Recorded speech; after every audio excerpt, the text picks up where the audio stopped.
it's time to talk about pests in the garden. And I don't mean you guys. There are lots of animals that I like to visit my garden, and there are some that I do not. Do you remember when I planted my peas, I put up some shiny things here on the fence to scare away the mice? And that will also work with a lot of the birds that come down and pinch my seeds, or even my crop just when I'm ready to pick it. I've used some old CD discs here. I just tie them on the fence with string.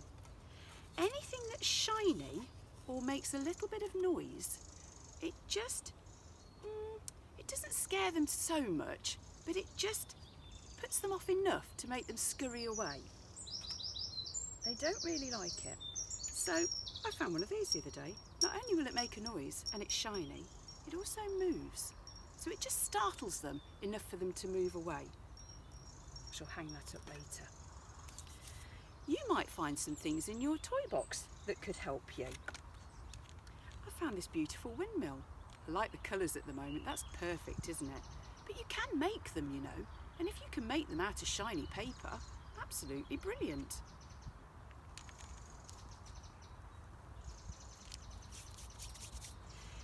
Pigeons and crows can be a real nuisance. While you're in your toy box, see if you can find any of your toy snakes. I've got some wooden ones and some plastic ones. They all work. You and I know they're just pretend, but the birds don't know that, neither do the mice. So as they come up here to find my seeds, they see the snake, off they go. And I haven't hurt them at all. That's great, isn't it? This is my big owl. He sits on a post up high above my allotment, and when the wind blows and it flaps his wings, he looks quite real. He's getting a bit tatty now. I think I might have to ask Harry Potter to send me another one.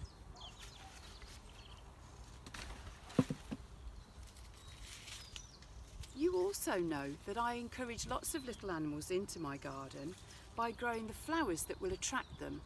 Things like, can you remember?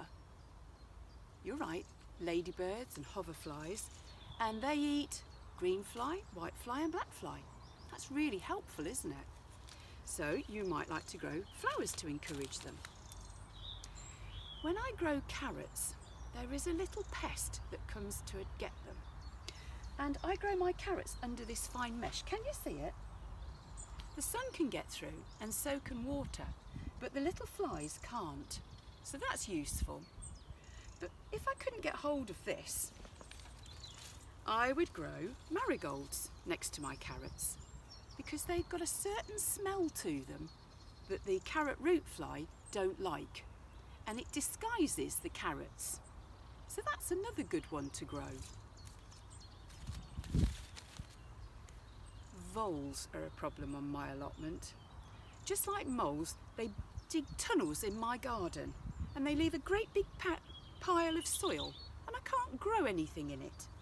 So I've invested in these. They're solar powered, and I push them into the ground and they set off a sound and a vibration through the soil, and then all the voles go to next door's allotment. Naughty, aren't I?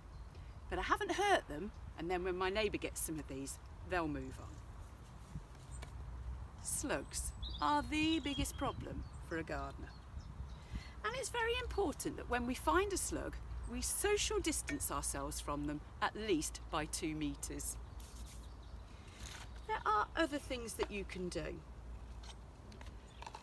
I have used slug pellets. I don't really like to. I don't want chemicals near my food, and I don't want to spray my fruit and vegetables with chemicals because I'm going to eat them.